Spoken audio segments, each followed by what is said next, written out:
Okay, so do you know why you're here? Because I have no idea what the hell you're doing here. No, I'm kidding.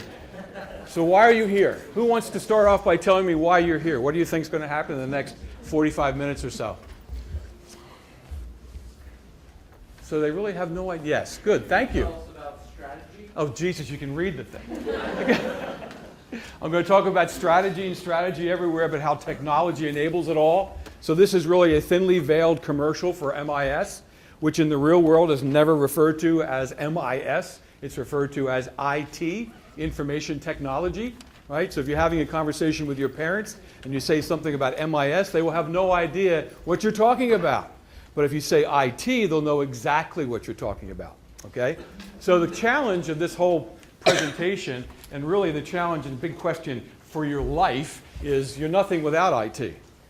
So just think about that for a moment. If you had no access to Hulu, you didn't have an iPhone, you didn't have an iPad, you had no desktop, you had no laptop, you had no tablet of any kind, how would you survive? Could you survive? You could not. No, who said yes? You're lying. So there's no way. There's a few of you. There are a few what used to be called way back in the UK, I forget what, 17th, 18th century, the Luddites, right, who objected to all technology. But the fact is that not only can you not survive without IT, companies cannot survive with IT, and that's really a no-brainer. I mean, it's just, they cannot survive without information technology. And that opens up a tremendous opportunity for those who want to study and mostly apply technology to solve business problems. So we're going to talk about that in the next 45 minutes or so. We're going to start with strategy. And you're going to get courses in all this stuff. You're going to get courses in finance and accounting and marketing. You notice how I'm saying these things. And all the core courses and certainly strategy. You're going to get all these courses. But trust me, underlying every one of these disciplines is information technology. These disciplines could not be practiced without IT. You could not do accounting, marketing, or finance, or anything without IT. And I am happy to debate any faculty member and bring with me every corporate leader who would agree with that. So here are some of the statements that you're probably familiar with, or maybe you are about to be familiar with if you take a strategy course. But these people say things like this. This is about business strategy, right? Business strategy. So I love just how profound these things are, because they say certain things like this. Get the right people on the bus. The guy who said that gets $50,000 an hour for a lunchtime presentation. I'm not exaggerating. I like the one that growth is the oxygen of business. Good is the enemy of great. You can read those yourself. What's the point I'm trying to make? The point I'm trying to make is that they're not that profound.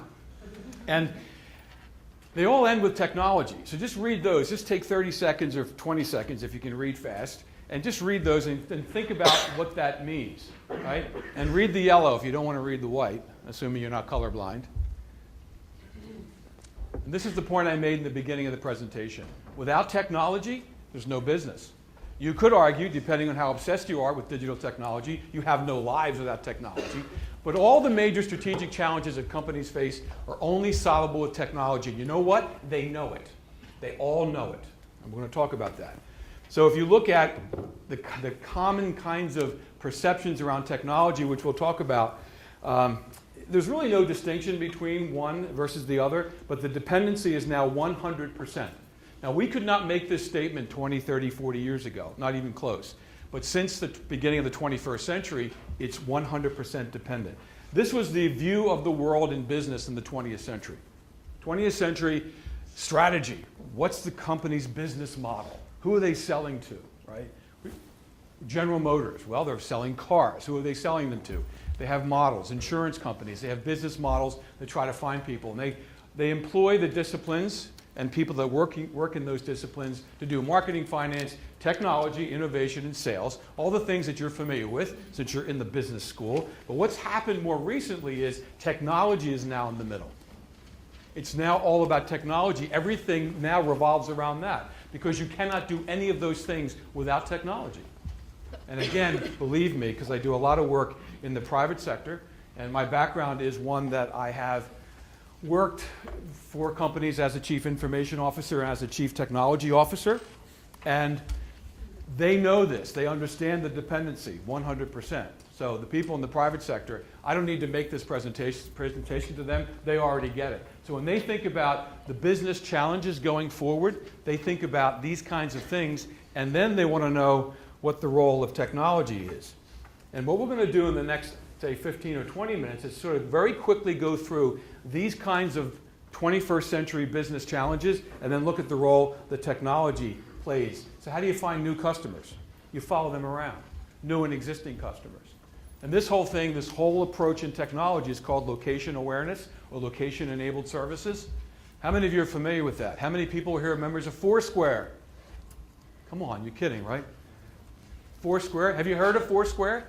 Companies are using Foursquare like crazy to connect people, projects, processes, products, services, all kinds of things, to basically build virtual teams, not just to people trying to solve problems for a company, but also to sell them various things. So, people will check, for those of you who are members of Foursquare, people will check in. They'll check in. There'll be a Chicky and Pete's, and they'll check in. I'm now at Chicky and Pete's. If you check into Chicky and Pete's like 5,000 times, you become the mayor of Chicky and Pete's in the Foursquare world, and you get free stuff for life. So location awareness, right? One of the first ones was a little application called Looped. It's been around for about 4 or 5 years now. And the first application was, I'm at the mall, where are my friends? So all of my friends that are connected maybe in a social network like Facebook, it would immediately show you on your smartphone exactly where your friends were. All you have to do is sign up for Looped, and all your friends do the same thing, and you can know exactly where these people are. Now, meanwhile, of course, the merchants know where you are. So if you're at the mall and they know that you're only 15 or 20 feet from the Cheesecake Factory, they're liable to send something to you directly and say, oh, I see you at the Cheesecake Factory with your friends who are about 50 or 60 yards away from you. If you all come in now, we'll give you 2 for 1.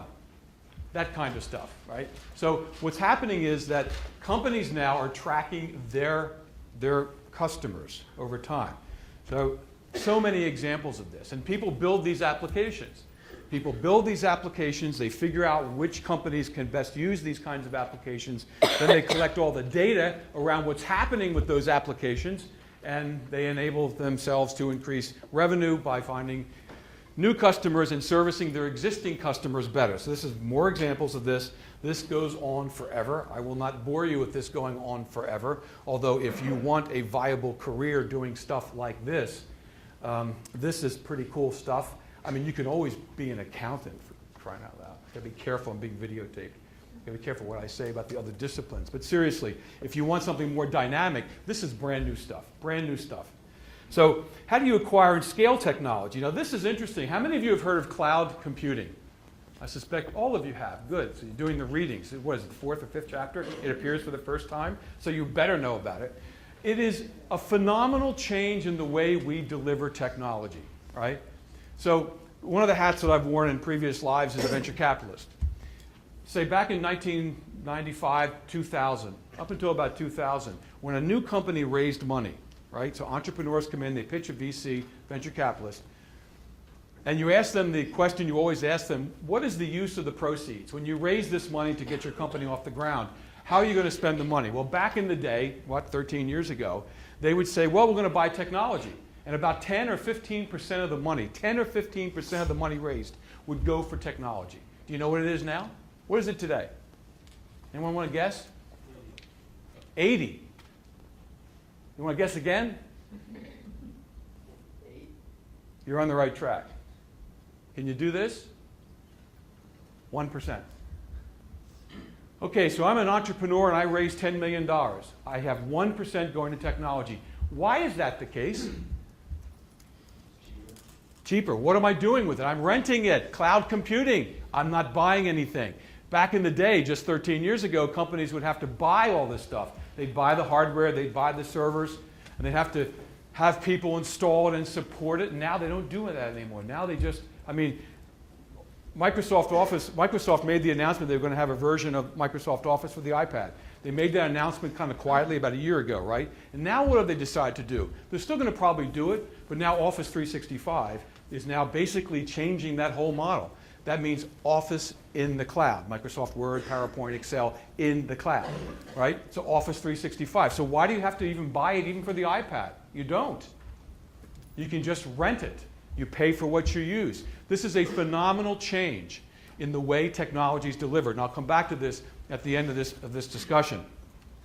And this is a picture which you've probably seen in the class already about cloud computing and all that good stuff, so we'll skip that. How do you distribute the company? And this really has to do with mobility. Years ago, IBM used to stand for what? Does anybody know what that acronym stood for? Among the employees. What did it stand for? Anybody have any idea? Anybody's parents work for IBM? Yes. International Business Machines? No, that's the real name. Among the employees, the kind of colloquial.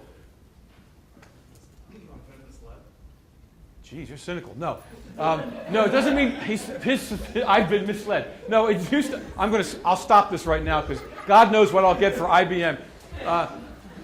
I've been moved. I've been moved. And the reason why it stood for that among the employees for so many years is because IBM had this policy where they would move people physically from state to state or region to region, country to country. I've been moved. If you wanted to advance in IBM, you had to move, right? Well, more recently, what does it stand for? And that's related to that. No, I'm not going to let you do that again. No. I'll tell you what the answer is. More recently, the IBM stands for I'm by myself. And the reason for that change is IBM has invested heavily. Most of the people that in global services, the big consulting part of IBM, don't go to an office, they work out of their homes.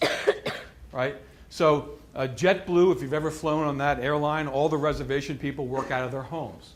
There's so many examples of this. Mobility and the ubiquity of mobile technology is enabling all of this, right? So it's really about independence.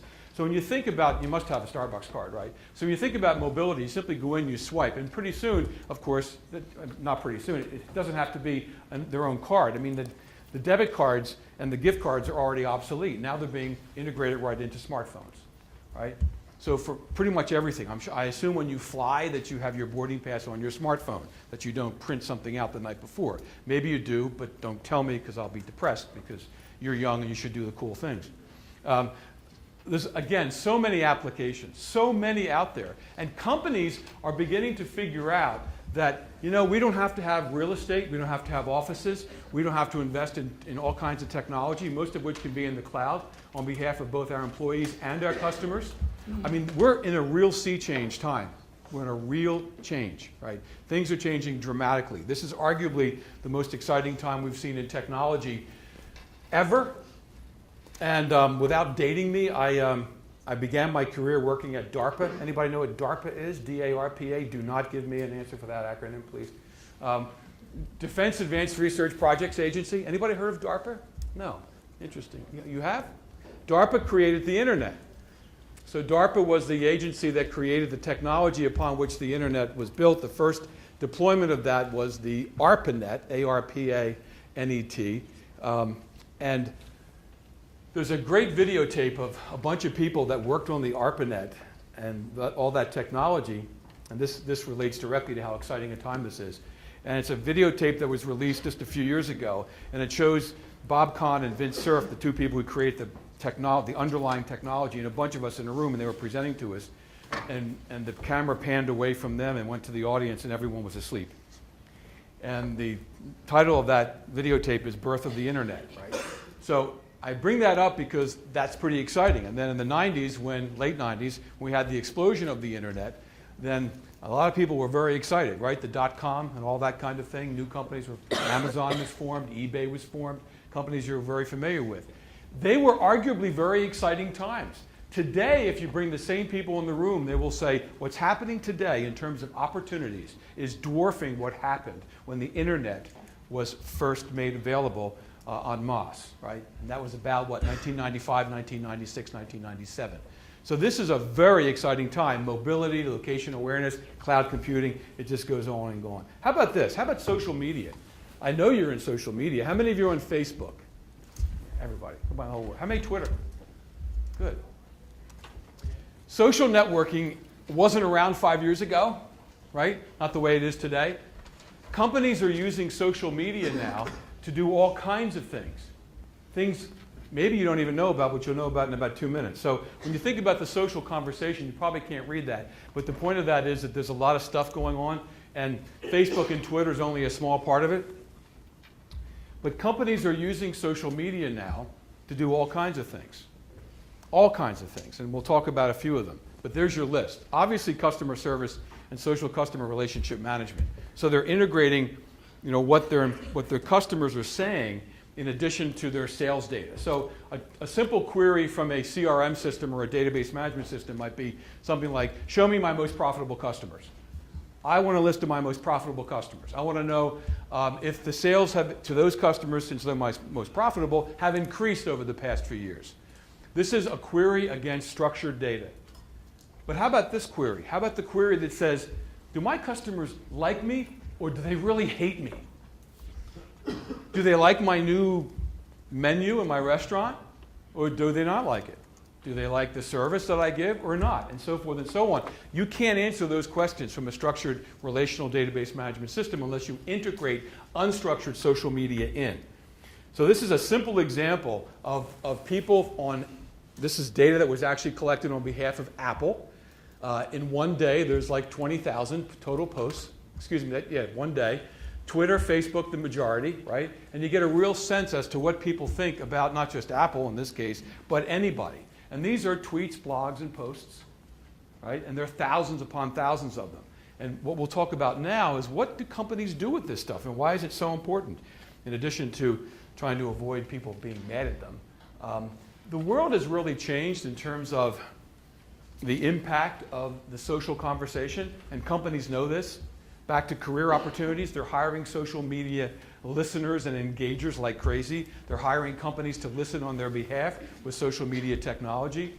But back in the day, right, before all of this, someone would say, if you have an entrepreneur or a restaurateur might say, if somebody comes into my restaurant and they have a bad meal, that's not a good thing, but they're probably only going to tell 5 to 7 people. That was the marketing rule of thumb. They would tell 5 to 7 people, right? So now, what happens when somebody has a bad meal? It's depending on who's saying it, who's tweeting it and blogging it and posting it, it could be 7 million. It could be 70 million. It could be 700 million. So companies have to really, really worry about this. There was a story that happened last year. There was a student at the University of Arizona, maybe it was Arizona State. Anyone familiar with this? He bought a medical policy from Aetna. And it was one of those policies that they love to sell you because you're young and healthy, and they assume they're never going to have to pay anything. And he got cancer, and within a few months, he had burned through half of the limit. The limit was set at $300,000. That's gone, by the way, now that we have Obamacare. That limit is gone, but there used to be limits at all different levels, and for a student buying something, it was $300,000. Within a few months, he was almost halfway through it, so what did he do? He decided to go on Twitter. He went on Twitter and complained about Aetna. And within a few days, he had 17 million followers. And then it went to 25 million. Then it went to 50. The CEO of Aetna went on Twitter and started to respond. The first response was, well, you bought the policy. It wasn't very expensive. We have to have some limits on these kinds of things. Oh, that was not a good idea. So now it goes to 70 million, 100 million. Now this kid who's dying has got all these people following him. Well, long story short, they eventually, Aetna did, the CEO said, okay, because of this incredible pressure that was the result of the social conversation, decide to pay for things, right? Well, of course, the board of directors at Aetna wasn't too happy because that means he essentially justified every policy holder that there would be no limit on if they got cancer and so forth. So the power of social media. This is an example of the Chevy Camaro where they not just talk about things, but they put videos up and they show them to people and they get a real sense as to what works and what doesn't, and a lot of complaints and a lot of views and all that stuff. Companies are spending a lot of money on what they call social business intelligence. They're hiring people like you, perhaps, right, to go out and actually do SBI, social business intelligence. That means they listen all the time. They're not doing it manually. They're using sophisticated technologies. In fact, the technology is so sophisticated that it's even predictive. It's predictive. So could you tell from social media who was going to win the election, the presidential election? Absolutely. They knew long before that Obama was going to win in Iran. They knew that. Okay? Another example. Simple things, not so simple. Read that. Being able to predict revenue about a movie. This is a real study. Okay? Look at how diagnostic, look how deadly accurate simple Twitter feeds are in predicting how well or poorly a movie's going to do.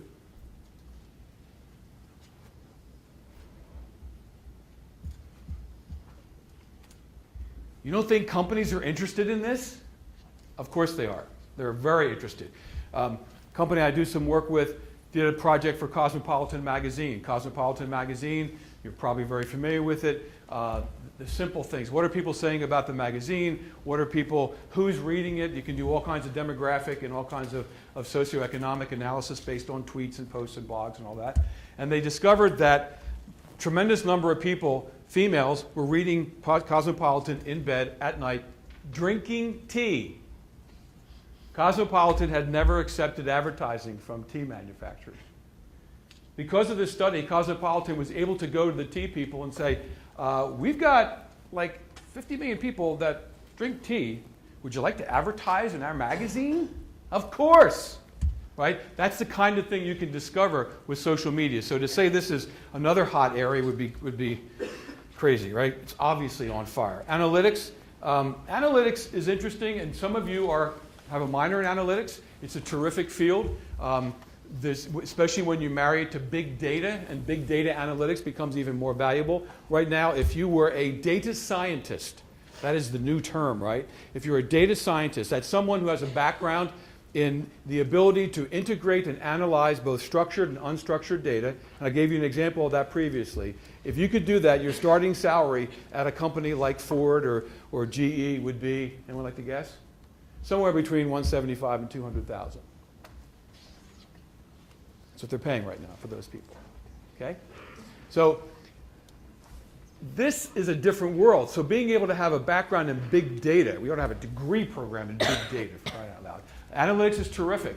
And analytics enables you to answer these kinds of questions. What's going on inside my company, but more importantly, what's going on outside my company in terms of a variety of opportunities that I might have. The marriage of location awareness, for example, and customer data equals analytics, incredibly powerful. I gave you the example before. You're at the King of Prussia Mall. It knows where you are. It knows where your friends are. It knows you like a particular kind of food, right? So now we're getting into the analytics part of this, and therefore, based on that, the if-then, if you're there and we know what you like and what you don't like, we know who your friends are, we know how old you are, we know how much money you have, we know what religion you are, we know everything about you. We can pitch things to you, and that's exactly what's happening with this whole, that's the purpose of analytics, the purpose, right? So there is this big data problem which is going on now that most of the relational database management systems that we're all going to be talking about in this course in 2006 really don't handle very well, and that's that structured piece. They're all scrambling to get that, but the big data problem, I mean, when you think about most of the data, look at that, over 90% of information is unstructured. And that's images, MP3 files, videos, social media. It's a real challenge going forward. That's why the data scientists, and they're getting all that money, right? So 70% is user-generated content you can read for yourself. So how about innovation? How about innovation? So years ago, maybe some of your parents, years ago, companies like 3M or DuPont or General Electric, big companies, when they had complex things to discover, they would go out and they would hire a bunch of PhDs. They'd give them highly starched white coats. They'd give them a place to work. In other words, they would, remember the I've been moved and I'm by myself. They would actually give them real estate, meaning offices, and they would say, here are the problems we'd like you to work on. We would like a jet engine, in the case of GE, to be 40% more efficient and 50% lighter, and we want that answer in 5 years. Or if it were General Motors, they'd say, we want cars to be 45 miles per gallon and a whole lot lighter and safer in 3 years. And they would have these people working away. Well, now we have something called crowdsourcing. And these are sites. There's a site called Innocentive. You can go to innocentive.com, and you'll be blown away by this, right? So what companies do, the same big companies that previously were housing their own people, insourcing innovation, are now saying, is there anybody out there that has a good answer? And they're paying them cash prizes. Big cash prizes, all right? So this is something else you need to be aware of. You can see some of them are bigger than others. If you know about immortalized insect cell line for neuronal studies, they'll give you $100,000, whatever the hell that is. But that you get the idea, All right? So here's an example of where you can actually use everybody out there on the web to, in this case, using the online game Folded, 57,000 plus players help scientists at the University of Washington solve a long-standing molecular biology problem within 3 weeks. They didn't pay anything for this. This was a game. This was kind of fun. But the real kick is that. So those scientists that were working on this could not solve this. But in 3 weeks, it was solved. Now, who does all this? There are companies that build those websites, the companies that manage that whole process, innovation through crowdsourcing. This is another opportunity. So innovation is now, the field, the discipline is open innovation. It's pretty hot, to put it mildly. More crowdsourcing, right? So those of you in marketing, I want to depress you right now. So in marketing, back in the day, again, when I say back in the day, I mean like 10 years ago, maybe even 5 years ago, if I needed a new logo, a new design, I would hire an agency. I'd hire Chiat Day or somebody, some of the big agencies, and they would charge me an astronomical amount of money. I mean, ridiculous, to come up with, I mean, my God, it's a new branding campaign, right? A new logo, new graphic design, new stationery, all that stuff. And typically you would spend between, if you're a Fortune 1000 or even a 2000 company, you would spend easily between $500,000 and $1 million. Or you could go to, which you can do right now, not right now because I'm speaking, that would piss me off. You go 99 Designs, 99designs.com. And you could say, I want a personal logo. You want a logo for yourself, right? And what would happen? This is crowdsourcing again. What would happen?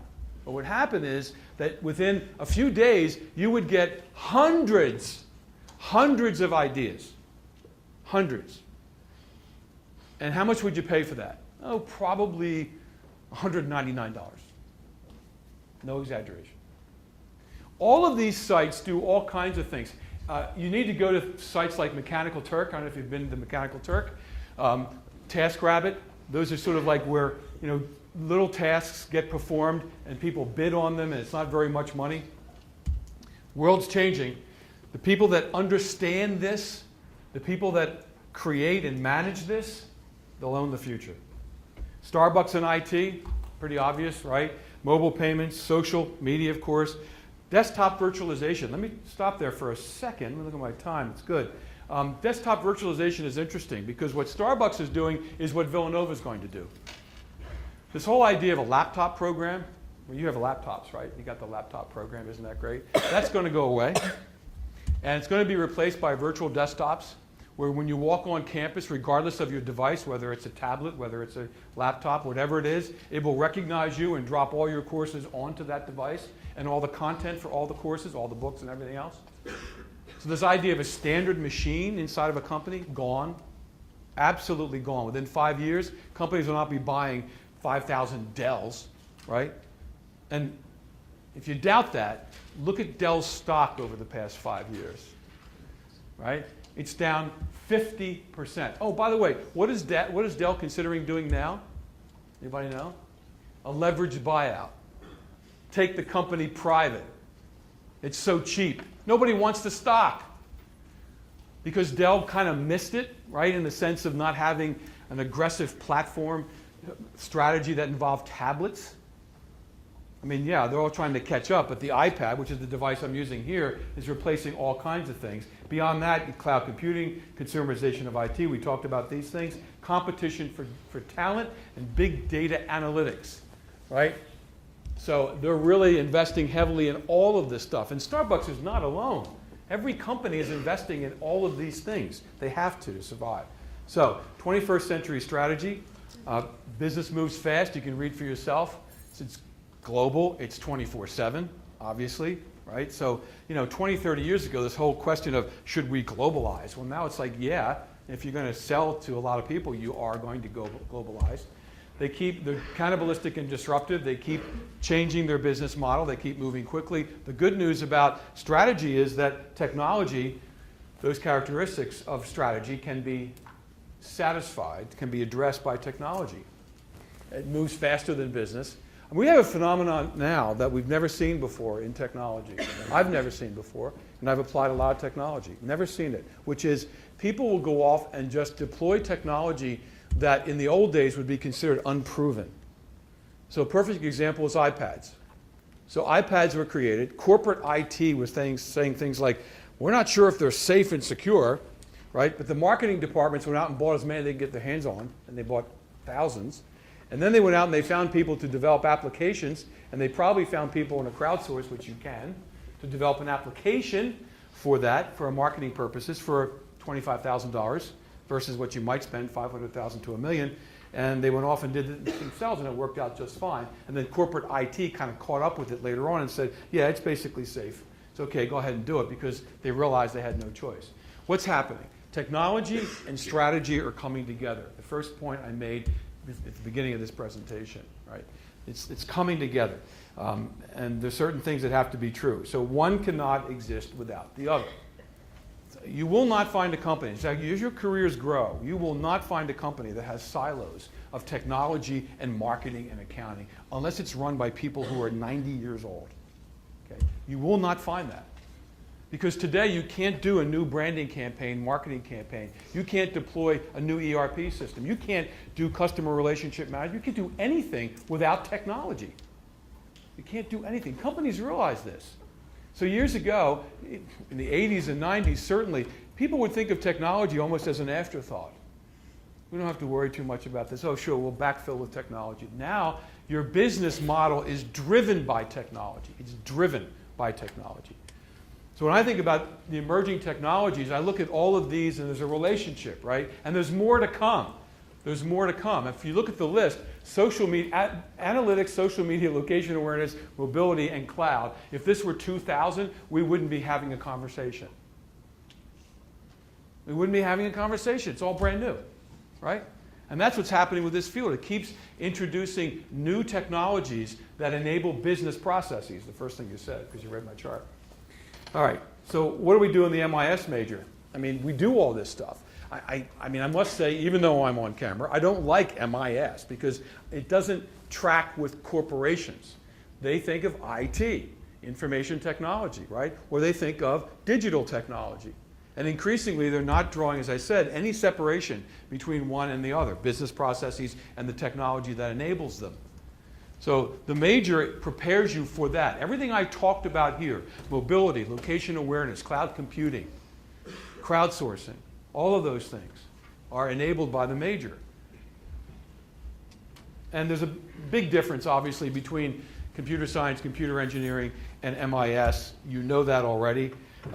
MIS is much more about applications, databases, management solutions, and implementation, consulting, auditing, and strategy than it is about building the stuff. You have to know how to exploit it. What companies want to know is, okay, great, so social media is out there. What do I do with it? When I collect all that data, what do I do with it? The same thing is true with applications that may have to do with mobility. How do I get to more customers? Location awareness. How do I find them? So you know the program structure. If you don't, there it is again.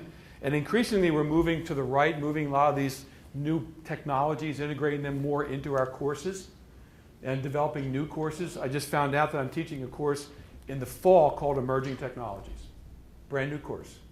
It'll be on a deep dive into these technologies and how business can use them, right? And actually building stuff. It's not just going to be a lecture, listening. It's going to be building stuff. So don't sign up for the course if you don't want to work and build something. So careers are good. I'm kidding, sort of. I'm kidding, but not really. MIS careers, you know about this. We send people here. I've got my students going to and we could arrange this for others if they wanted to. Vanguard's going to do a tour. The CIO at Vanguard's an old friend of mine, and an old friend of Villanova's, John Marcanti, who just told me this morning that, sure, bring him out to the Robert A. DiStefano Center, which is out in Wayne, and actually walk through and see this stuff. It's very cool stuff. Average salaries, not for data scientists, they're much higher, but MIS continues to be at the top. You probably didn't know that. Most people don't know that. Those are some of the highest salaries out there, starting salaries, right? And the rest of the stuff, I could comment if I wasn't being filmed. I would tell you what I really think about what your life would be like as an accountant versus somebody that does social media. 3.66 trillion. That's a big number. That is a very big number, right? So that number is on IT. And that's in just 1 year. And that's every year. Okay? And it's growing by 10%. This is huge, absolutely huge. The other fields are not growing at this rate. Not even close, right? Just cloud computing.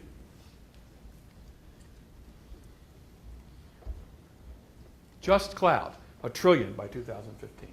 Just one of those things I talked about today, right? So there you go. Amazing. So the point I was trying to make, obviously, is that you're nothing without IT, and we're nothing without IT, personally and professionally. But mostly the point is about business. Now look, my career started in the private sector and was creating technologies. I was at DARPA and places like that, and then started to apply the technologies. And the pace of technology change back in those days wasn't anywhere what it is today. So now you have to stay on top of this. This is another way of saying, which by the way is sometimes identified as a downside of this career path. Things change all the time. So you can't just get your degree and then, okay, I'm done now. I know enough to be successful for the next 50 years. No, it's going to change all the time. As we mentioned, all the things I talked about today in the year 2000 didn't even exist. Didn't even exist. Some people think that's too much work. Other people think, wow, at least I won't be bored. No, you won't be bored. And then for those of you who care about money, and there may be a few of you here that do, you'll make a boatload of money in this field, which essentially has no ceiling. And by that I mean a lot of people in technology, they will learn technologies continuously, of course. They'll apply the technologies, maybe in a large company. And then what often happens is a group of people say, let's go form a company. Let's go off and maybe we'll build a new technology, or maybe we'll build a technology services company. And there's where there's no ceiling on the amount of money you can make. That doesn't happen as often in the other fields, to be honest. It simply doesn't. And you know that's true anyway, because most of the venture capital money goes into technology startups, right? I mean, I've been in venture capital for 20 years. I've never heard of anybody putting money into an accounting startup. Never heard of that. I don't even know what that would be, right? But technology startups, oh my God, they're all over the place. They're crazy. Where are the venture capitalists putting their money now? And this is always a very good metric, by the way, as to where the world's going. They're putting it into social media, mobility, cloud computing. That's where they're putting their money. Big bets. So I'm talking about firms like Kleiner Perkins. Have you ever heard of Kleiner Perkins? Kleiner Perkins, Caulfield and Bayer. That's a little company that started Apple and Google and Dell and just about every technology company you can imagine, right? So Kleiner, I think, I don't know how much money they were in some of these, like Google and Facebook. There was one of the venture funds, I forget, that put like about $1 million in Facebook and cashed out for like $3 billion. Not bad. So this is a different kind of field. It's high energy. It moves a lot. It's new things all the time. And it's fun. It's exciting. It's lots of good things to do. Any questions? Comments? Did I offend the accountants? I didn't mean to, but I think that if I had to choose. Any questions? No questions about all this great stuff? Yes? What would you say like the limits of technology are as far as like in business applications? Is there anything I can do? Okay, it's a great question because it really gets into a lot of things, like the business models, right? So 15 years ago, how many travel agencies were there? A gazillion. Now how many of them are? Hardly any. Technology disintermediated the entire industry. It's happening across lots of industries, right? So the question is, what's the limit? I don't know. I mean, take a look at an activity or a process or a product and service and decide if you had unlimited technology, could you actually do that business, develop that product, provide that service? And that's where this is going. So people are doing all the time. They're trying to figure out new ways. I mean, big companies used to spend $500 million. A Fortune 1000 company would spend on average around $500 million on an ERP application that they would buy themselves, they would host themselves, right, put it in their own data center, that they would hire consultants to implement. Now you know what they spend? About 50, right? Because they rent it. So cloud computing wasn't even possible. You realize that Villanova itself is a tremendous user of cloud computing? That we used to host all of our own email, for example. Now it's all backed by Google. Did you know that? Even though you have villanova.edu, it's Google backed. We don't do it on campus anymore. You know Blackboard? That's in the cloud. We used to have it hosted here internally. Now it's in the cloud. Okay? All of our customer relationship management, including our donor databases, Salesforce.com, in the cloud. Okay? So we're doing the same kind of thing. That's the trend. But the real point of your question is what business models are out there that are, in a sense, vulnerable to or amenable to emerging technology? The answer is sky's the limit. I mean, we weren't even thinking about these things years ago. Nobody was thinking about go on orbits. No, orbits didn't exist. Go on Expedia. Didn't exist, right? And you had the normal, how about buying cars? I bought a car for my daughter on Overstock.com, a new car, and had it delivered to the house in 24 hours. Anybody can do that, by the way. There's another question back there. Yes? Was there a question? Or was somebody just stretching? Another question? Yes? You wrote a book. I've written 30, actually.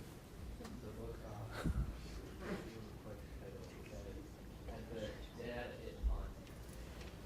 It's all about the people. IT is all about the people, right? IT, get it? It's all about the people. Yeah, that's my most recent book is on social media. It just came out. What's the question? my question was, what do you mean by it's all about? What I mean by that, and it's true of all businesses, that if you've got bad people implementing good processes, you'll fail. And that skills and competencies, so if you talk to HR, human resources, they worry a lot about skills and competencies. And the skills and competencies that you need to succeed in IT going forward, what we talked about today. 5 years from now, it'll be that list plus another list, because it's cumulative. Okay, and that's, again, I think the exciting aspect of this. Some of you may say, oh my God, I'm going to be working my whole life to learn new stuff. Right, but look at the alternative. I'm going to be spending my whole life not learning anything new. That's pretty bad. That's horrible, I think. So yeah, that's the point of that, skills and competencies. And it reinforces the point that we work in organizations, there are processes, but mostly the skills and competencies. I mean, if there's one criticism that I get in a conversation like this, it's God, you know, this technology stuff is changing all the time. And how do we stay current with this? And the answer is you do have to read and think and talk to people and go to conferences and you know, take the courses and go back for more education. I mean, you have to do all of that. Where you do not have to do as much of that, I want to be real fair here, you have to do some of that in the other disciplines, but not nearly as much, because no faculty member would disagree with me about the pace of technology change versus the change in the other disciplines. No one could argue that point. Now that, again, is good and it's bad. But if you want opportunities, you don't want to be bored, maybe you want to be an entrepreneur, you want to do all that kind of stuff, IT is a whole lot better than the other fields, and that's just a fact. And I don't mind saying that on videotape. Other questions? Yes? With the pace of technology being so rapid, do you think we can actually get a good education in it? You will get an education at a point in time. You'll get an education at a point in time. And that education will anticipate, as best it can, where technology will be 2 to 3 years from now. No educational program can predict with certainty and specificity where technology will be in 5 to 10 years. Not possible. So you'll get a great education, you'll get a good look, trajectories 2 to 3 years, point in time, but beyond that, no one can do that. That's the whole point of you got to stay with this stuff, right? Great question. Yes? Well, you spent a lot of time talking about the things about IT. Do you think there's any fundamental flaws in the business now that needs to be improved? That's an interesting question, because if you were to ask me as a practitioner, what are the issues? I would say that all of these new technologies and the way we think about the deployment of the technologies makes for a tremendous amount of volatility, which makes it difficult sometimes to manage the technology application process in an optimal way. So, I mean, companies, for example, are struggling with organizational models. What is it, chapter 3 or chapter 4? I forget. Talks about organizational structures. Talks about centralized and decentralized and federated. What's happening now is that because these technologies are so easily accessible through the cloud, or I can just buy iPads myself. I'm a business unit. I just go do it. I don't have to necessarily go through corporate IT. Because of that, there's a decentralization going on of IT. That makes it more difficult to manage it and to optimize it. So there's a little bit of chaos. I happen to think, personally, chaos is okay. When I started my career, I was one of those Nazi CIOs who would make sure that everything was locked down and that we would have standards and there would be no variations on that. And that was the way people thought in the 20th century. Now my view is quite different. Now my view is emerging technologies, you should pilot them. You should try them out. And as long as they don't threaten your entire organization by having all kinds of problems with people hacking into databases or things of that nature, or they bring down the entire network, then, and if there should be criteria around that, you should try this stuff out. But there's a lot of organizational volatility going on now. There really is. And companies are finding it difficult to kind of find the right organizational structure to exploit these new technologies. That's a good insight. It's a good question. Yes? How do you see like the hard skills in computer science? Maybe you met Villanova partnering with MIS. Could you speak of that in the future, like what you see on campus? Well, we don't have joint programs. We don't have joint programs with computer science or with computer engineering because the prerequisites and skill sets are quite different, right? Right back to skills and competencies. Primarily, it has to do with the deep mathematics background that is required in the engineering school. That said, there are opportunities for each to take courses from college to college. A request has to be made. And we in the past have actually had joint programs. We closed one. It was a technology management program that was out of engineering and out of VSB. So if you're interested in that, talk to your advisor, and your advisor will point you in the direction of trying to make that happen. But remember, there's always a prerequisite structure. So if you try to get into an advanced programming course in arts and sciences or a integrated circuit design course in engineering, there's going to be prerequisites that you probably can't satisfy unless you want to invest in that, in which case you can. We typically don't see that many joint majors in MIS and computer science because the attitude is different. Yes? Yeah, we have that. Yes, and the mobility course, right, that Bill Wagner gives, right, absolutely. Computer science engineering. Right. We have a joint course for mobile application development. That's like the first one, right? Is that the first one we've had that has It's the third three? time that we've But I mean the first course that we Yeah. have all three colleges together, yeah. This goes back to it's all about the people. But yeah, you could do that, and you do some of that yourself as well. What do you mean it goes back to? Because it's the same point I just made about skills and competencies and organizational chaos. Trying to get people in three colleges to agree to anything is difficult. To be honest with you, other questions, comments, insights, curiosities about the field? It's an amazing field. It is. I have been in this field for a long time, and I can't believe the amount of change that's occurring over the past 5 years. Right? I mean, it's just amazing. Yes, Sue. Can you just say something about the expectation that they have of this generation? The expectation that who has of this generation? We expect you to be completely savvy technologically. Is that what you mean? I think that your generation, we've been marred in the past 20 years in technology with just limitations, migrations, right? It's been a struggle to get Yes. organizations where they are. But all of a sudden, we've got this implosion of social, cloud, So your generation, I think, is coming in at a time where there's all this movement, and you've got this older generation that has implemented kind of traditional technology. Yeah. And now they're looking at you like, we're not sure how to take the next steps. You guys are coming in kind of, not marred with any of this historical challenges. And I think it's just so exciting for you to go in and be like, well, why don't you do it this way? And people are going to look at you like, we've never done it that way. But you're only looking at it from the data's always available, Yep. the technology is cheap and free, where there are other people that struggle year after year just to get to the point where the technology and the data is available. So it's kind of fun for you, and you bring a fresh look, and I hear this from companies when they come to interview and want to hire, is they want your fresh, innovative minds that they've kind of lost over the years, I believe. No, it's really a great point because we did struggle as an industry to implement these big applications like an SAP or Oracle application and get all the data where it would all talk to each other. And companies built their own gigantic data centers where they would house this stuff themselves. In my mind, the biggest change is cloud computing. The ability to actually get to these applications and the data and the formulas, the algorithms, right, that enable you to perform the analyses that I was talking about today. Now companies and business units within companies can do it themselves. You don't have to make the big investment or suffer through. I mentioned to you that companies will spend, they did spend up to $500 million. That wasn't an unusual number at all for a typical SAP implementation. What I didn't tell you, it would take them 5 years to do it as well. So 5 years, 500 million. Now it's 18 months, 12 months, 50 million. And that's for global. That's the whole world, right? So the ratio of the return on the investment, if you will, has just changed so dramatically, which means now we can think not so much about, oh, gee, what's the next step to get this module implemented, but rather, how do we use this technology to grow our business? How do we use this technology to improve customer service?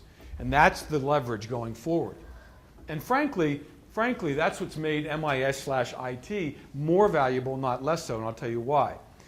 Not so many years ago, the premium was on people that could create technology. So the highest paid people in the computer industry in the 1980s and 1990s were computer scientists, programmers, right, and people who design new hardware.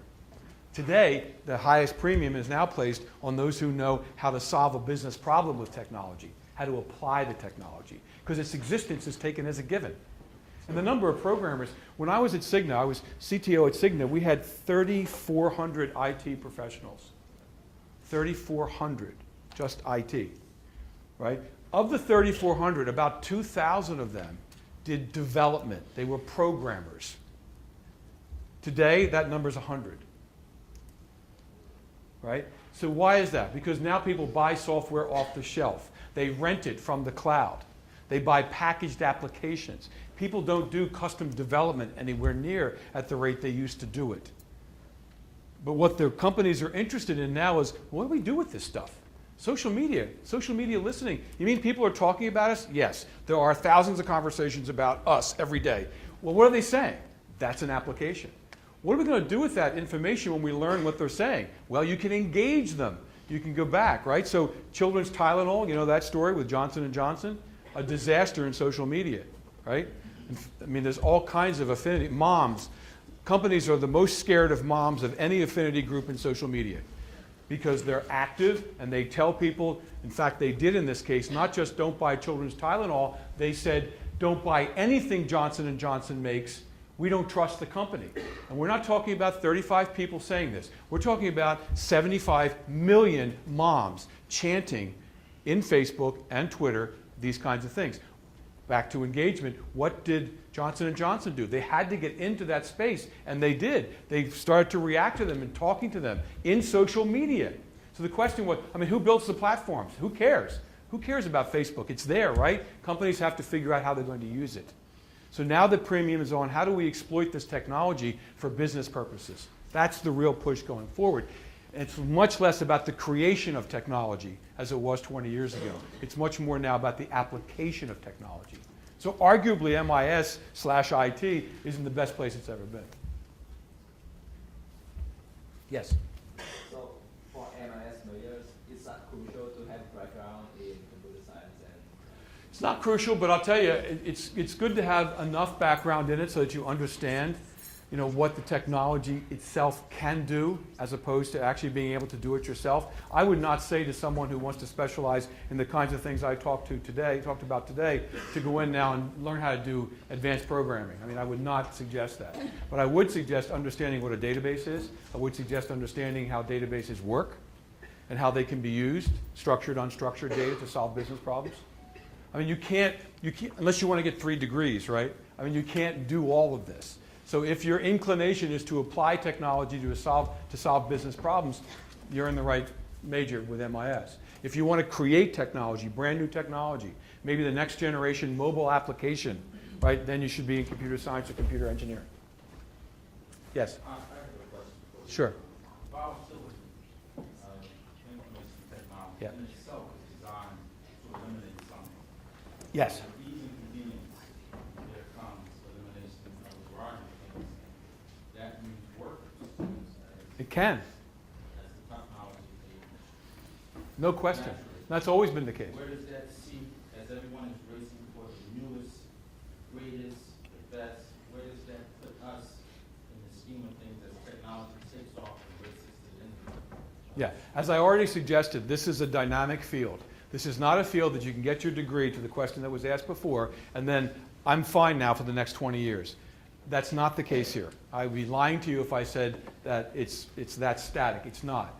Will there be, therefore, trauma? That, okay, all of a sudden, I'm someone who works on laptops, and I do laptop support in a company, or I develop applications if I'm creating technology for laptops, or I'm trying to figure out the best way to optimize laptops for travel, presentation, whatever it may be, right? Well, laptops are kind of going away, right? We talked about Dell. I mean, laptops are going away in favor of these little things, tablets, right? So that's what's happening, and yeah, there's displacement. But that's true of all industries, is it not? I mean, if you look at agriculture, the same exact thing happened when machinery took over. A lot of people lost their jobs, and they had to adapt to that. But not at the rate of technology. Probably not. I would grant you that. Probably not. Agreed. Which means that if you're going to be in this field, you can't just rest on your laurels. You have to stay current. You're right. But staying current is exciting and fun, and the amount of money you make keeps going up, not down. What are we doing on time? 3:30. Any more comments, questions, insights? Have I sold you? It's a no-brainer decision. I'm serious.